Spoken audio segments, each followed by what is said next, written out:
Stay tuned to learn about the different types of organizational difficulties that may counteract learning across your workplace.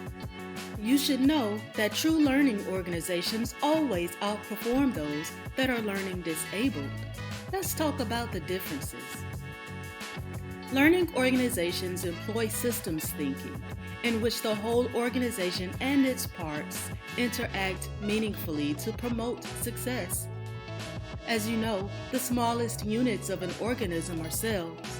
Cells must be healthy to make healthy tissue, organs, and systems. So an organization's success is dependent upon productive individuals that make up productive teams and departments. To enhance individual learning, organizational parts must be able to interact across lateral and hierarchical lines.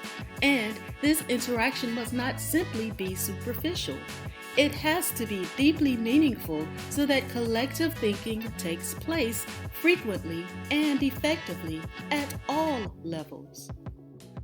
Learning disabled organizations contain closed, defined limits that hinder sharing of goals, perspectives, and organizational needs.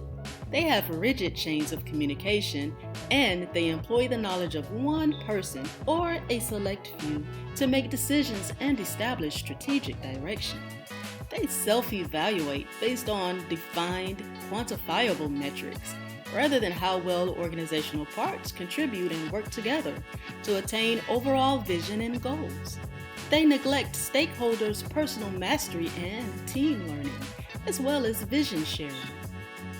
On the contrary, learning organizations have open systems, which are needed to gather multi-dimensional perspectives about perceived and actual problems and solutions, using flexible feedback loops, where leaders, managers, or a select few do not always make decisions that affect the entire organization by themselves. Building a learning organization requires measurement of efforts and not just the outcomes. If individuals and team energy is put to use in an efficient way, then the desired outcome will fall in place. Collaboration is key. Decisions affecting the entire organization must be collaborative and involve multiple perspectives. According to Peter Senge, a pioneer in organizational leadership, there are 7 types of workplace disabilities. While we've applied our own names for them, the descriptions of the disabilities are as follows. The first one is functional incompetence, where workers shield themselves from showing uncertainty or ignorance about a topic at all costs. This makes them remarkably effective at evading useful knowledge. Have you ever had a colleague or leader who just had an answer to every single question, even if it was wrong? These individuals may seem intimidated by some other team members who may have more expertise in a certain topic than they do. This is the manager that refuses to say, "I don't know the answer to that. Let's consult with someone else to figure out our next steps." Or, "Let's research this topic a little more." This opens further dialogue and encourages individuals and teams to voice their perspectives. This disability, functional incompetence, leaves staff wishing that they could share knowledge, but they understand that their managers and colleagues lack the ability to accept help. Managers have to be open to understanding others' perspectives and take them seriously. Competent leaders and competent colleagues welcome solutions and ideas from others. Next is reactophrenia. This is when reactivity is mistaken for proactivity. Individuals with this condition pride themselves on saving the organization from a bad review, a disgruntled client, or putting out some other type of fire. They may erroneously think that saving the organization from a complaint, a grievance, or even a lawsuit is a proactive measure. However, being proactive means being able to detect problems before they materialize. Of course, it's not always possible to foresee every problem. However, this is a common disability of a learning disabled organization. Next is event mania, where conversations in media are dominated by short-term events, leading to isolated explanations instead of identification of patterns describing long-term events. That was a lot. But the key word here is patterns. The staff is not able to clearly connect events in a way that informs their foresight of pending events, nor does it inform them about ways to prevent negative events from happening and encourage positive occurrences to happen.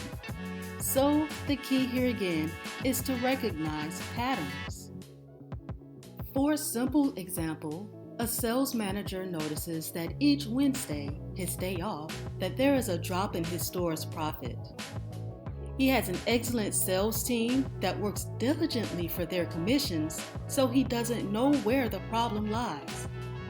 He's decided to change his schedule to figure out the problem. But a custodian who tidies the store on Wednesday nights observed that the store does not always appear as clean and fresh as it does on other days of the week. These seemingly unrelated events could provide answers for the sales reps and manager if only there was an open feedback loop between all departments. A probable explanation could be that employees who work on Wednesdays should ensure that the store stays fresh, pleasant, and clean for customers to shop. Without sharing of patterns between custodial staff, management, and sales teams, there might have been a perpetual disconnection, and profits would continue to dwindle one day a week. It's important for leaders and teams to trigger, prompt, and connect dots so that they can make informed decisions about problems or situations that may arise in the future. Next is amphibious activity disorder. An organization does not recognize gradual changes, much like a frog in a pot will become drowsy as the water is slowly heated. Or so they say. We've never tried to boil a live frog. Or a dead one. This reiterates the point that staff must be given a forum to share changes they notice. A perfect way to do this is through frequent check-ins and action research in professional learning communities, or PLCs. Sometimes it's difficult for organizations to establish functional PLCs, as some are just used to plan and discuss events. It is absolutely necessary to schedule time to meet about how to identify misconceptions and problems to increase productivity. The point here is for gradual changes to be recognized in short periods of time. You want your staff members to key in on small changes. Some experiences are beyond our perspectives, as we seldom understand each and every effect our actions have on all of the individuals and teams in the workplace, unless it is a very small organization. So this disability represents the delusion of learning from experience. This is why it's so significant to have open systems for flexible communication chains. For example, a math coach may be pleased with student scores, but she isn't aware that the teachers she mentors graded on a curve, giving each student an extra 15 points on their tests. The coach might be thrilled about the scores because she does not have the perspective of the group. She's missing the full picture, and she doesn't realize the students are not doing as well as that misleading data presents. On the contrary, let's say students did not do well, and their low scores were alarming to the math coach. Her lack of perspective doesn't allow her to see that every teacher on the team exchanged ideas and strategies that brought their students who scored below 20% 6 weeks ago to scoring in the mid-60s this week. A 40-point gain is a positive event and something to be celebrated. So it is essential to discuss experiences in multidimensional perspectives. Alone syndrome is when individuals tend to work in isolation, restricting the type of collaboration with others needed to develop cohesion as well as collective understanding of the organization. This one is the old cliche of working on an island. There might be individuals who do their jobs well or not so well, but all the while being unconcerned about how others contribute to organizational goals. Needless to say, this is a characteristic of a learning disabled organization. Obsessive blame disorder enables individuals to find someone to be the fall guy. Surely you've had a colleague who does not take responsibility for certain results. For example, a team may be adamant that their goal was not met because their colleague took a week off for a family emergency. This is definitely a characteristic of a learning disabled organization. The absence of colleagues should not send a team into chaos or confusion. Neither should the lack of resources. This disability speaks to the importance of measuring actions and efforts of organizational parts rather than simply measuring quantifiable metrics. Now that we've talked about all 7 types of learning disabilities for organizations, how does your workplace fare? Can you remedy organizational difficulties to mobilize collective knowledge through intensive diagnosis? What action steps can you suggest to correct problems with staff to form or reform cohesive units through research-based approaches? Good luck with sparking continuous improvement and growth in your workplace.